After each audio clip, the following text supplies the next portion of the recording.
Indonesia. Bertemu kembali dengan PJOK Belajar, dan mudah-mudahan kalian selalu dalam keadaan yang sehat.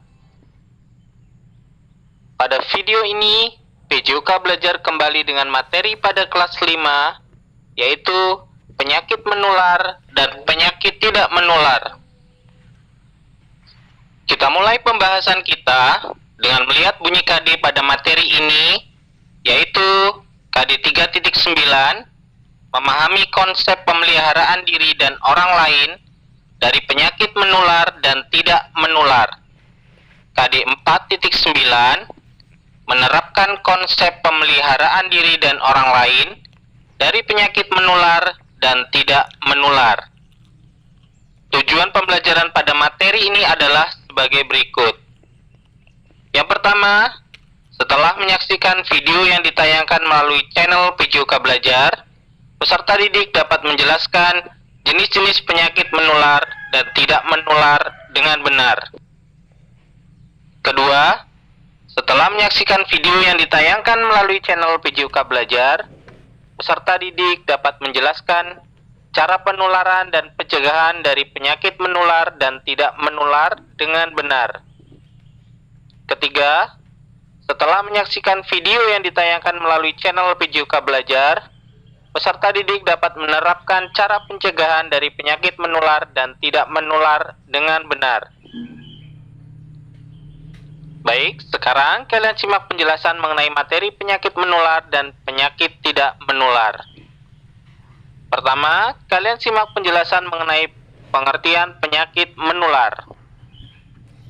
Penyakit menular adalah penyakit yang dapat ditularkan kepada orang lain yang media penularannya dapat melalui udara, kontak fisik, dan alat-alat perlengkapan rumah tangga.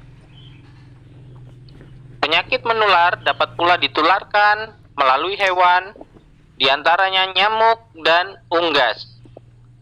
Penyakit-penyakit yang ditimbulkan bisa membahayakan kesehatan manusia. Oleh karena itu, sumber-sumber penyakit harus dibasmi. Sekarang, kita mengenal jenis-jenis dari penyakit menular yang media penularannya melalui perantara hewan, yaitu 1. Malaria. 2. Demam berdarah. 3. Flu burung. Pertama, kita akan membahas mengenai penyakit malaria. Penyakit malaria disebabkan oleh Plasmodium yang ditularkan oleh nyamuk Anopheles. Gejala yang timbul seperti demam menggigil, berkeringat, dan diare. Badan pucat dan lemah, kepala pusing, mulut terasa pahit.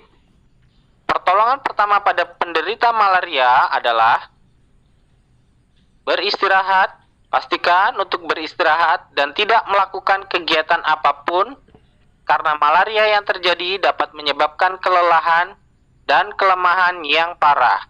Konsumsi makanan sehat supaya tubuh dapat bekerja maksimal untuk sembuh dari penyakit ini.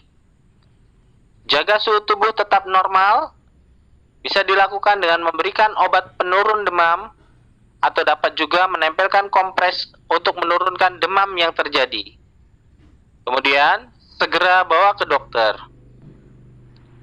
Cara pencegahan agar kita terhindar dari penyakit malaria adalah dengan membersihkan lingkungan dan menghindari gigitan nyamuk. Berikutnya, kita membahas mengenai penyakit demam berdarah. Penyakit demam berdarah disebabkan oleh virus dengue yang ditularkan nyamuk Aedes aegypti. Gejala yang timbul seperti demam tinggi selama 2-7 hari, nyeri kepala dan otot. Pada hari ketiga timbul bintik merah pada kulit, mual, timbul mimisan, dan mungkin terjadi muntah darah. Menurunnya tekanan darah dan trombosit sampai 100.000 per milimeter kubik. Pertolongan pertama pada penderita demam berdarah adalah istirahat yang cukup, konsumsi banyak air mineral untuk mencegah dehidrasi, konsumsi paracetamol dan acetaminophen sesuai dosis untuk meredakan demam dan nyeri. Hindari aktivitas yang berat hingga kondisi benar-benar pulih.